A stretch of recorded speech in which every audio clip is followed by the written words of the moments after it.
आपण पाहत आहात वंदे मातरम न्यूज। बंगळुरूजवळ कंटेनर कारवर उलटला। सांगली जिल्ह्यातील जत तालुक्यातील मोरबगी गावचे एकाच कुटुंबातील 6 जणांचा करुण अंत। नाताळ सुट्टीसाठी येत होते। बंगळुरूजवळ एक कंटेनर कारवर पलटी होऊन भीषण अपघात झाला। या दुर्घटनेत कारमधील IT इंजिनियरसह एकाच कुटुंबातील 6 जणांचा करुण अंत झाला।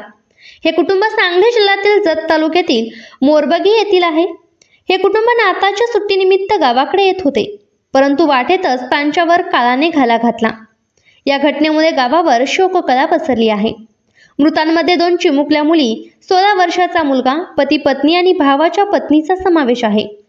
बंगळुरू जिल्ह्यातील नेलमंगला तालुक्यातील तळकेरे जवळ शनिवारी ही दुर्घटना घडली।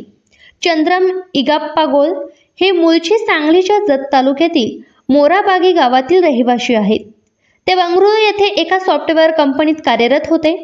नाताळनिमित्त सुट्टी असल्याने इगाप्पा गोल कुटुंब KH01 ND 1536 ओल्वो कारने मोरबावी गावाकडे येत होते, परंतु राष्ट्रीय महामार्ग 48 वर तळकेरे जवळ आल्यानंतर एक अवजड मालवाहू कंटेनर कारवर पलटी झाला।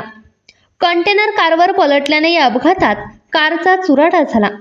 चंद्रम इगाप्पा गोल वय 46, चंद्रम यांच्या पत्नी धोराबाई वय 40, मुलगा गण वय 16, मुली दीक्षा वय 10 आणि आर्या वय 6, तर चंद्रम इगाप्पा गोल यांच्या भावाच्या पत्नी विजया लक्ष्मी वय 35 अशी मृतांची नावे आहेत।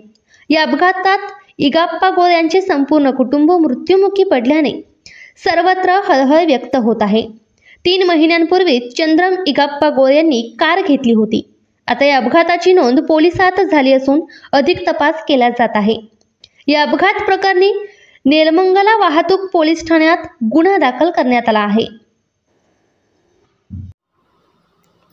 अशाच ताज्या घडामोडी आणि बातमीसाठी वंदे मातरम न्यूज चॅनलला लाईक करा, शेअर करा आणि सबस्क्राईब करा।